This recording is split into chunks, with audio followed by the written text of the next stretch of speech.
Hi everyone, and welcome to News Dabs for the week of July 16th. I'm Jimmy Young, reporting for the Pro-Cannabis Media Group and ProCannabisMedia.com.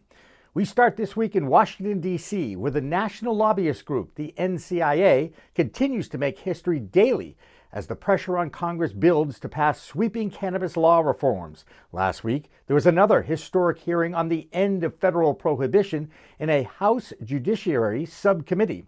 Science and research got us to this place, and guilt over the failed war on drugs is driving reform.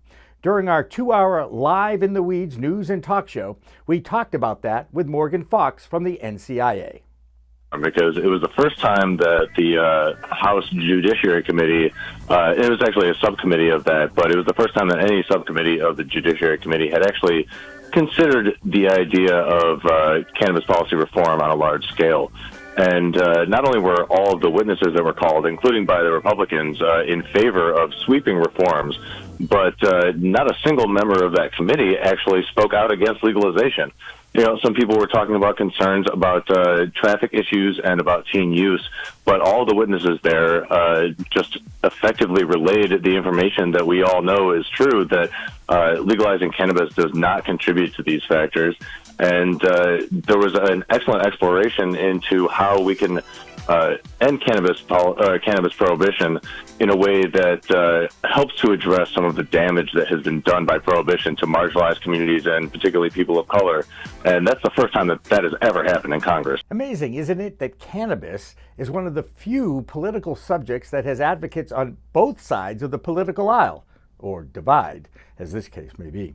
Here's another news dab for you. The FDA's public hearings on CBD have finally ended. Now their Chief Information Officer, Amy Abernethy, is tweeting that is expediting its efforts to clarify rules regarding the infusion of CBD in food and beverage products. Back here in Massachusetts, for anyone who's driven by Netta Brookline on Route 9 since it opened on March 23rd, you've seen lines just to get into that facility. Well, here's where those tax dollars are going.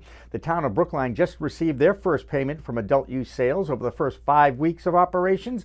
Brookline received a check of $214,000. That covered sales tax from the end of March through April, about 5 weeks, approximately $42,800 per week, or a projected $2.25 million in tax revenue to the town of Brookline for the year. You think other towns that banned weed sales might want to rethink that decision now? In the great state of Maine, 15 cities and towns have opted in on the state's new adult use program. Maine's largest city, Portland, Maine, though, has not opted in yet. Last week, a major study published by the American Medical Association concluded that in legal states for adult use cannabis, youth consumption actually declined by 8%. Now, this was one of the biggest surveys ever done in this country. It included 1.4 million high school students from 1993 to 2017. Here's another news dabs for you, and it's kind of giving a new meaning to the 4th of July, you know, the birth date of America. In addition to fireworks, barbecues, and parties, over $400 million in weed was sold on that day alone. Happy birthday, America. Remember, it's a whole new world of weed out there.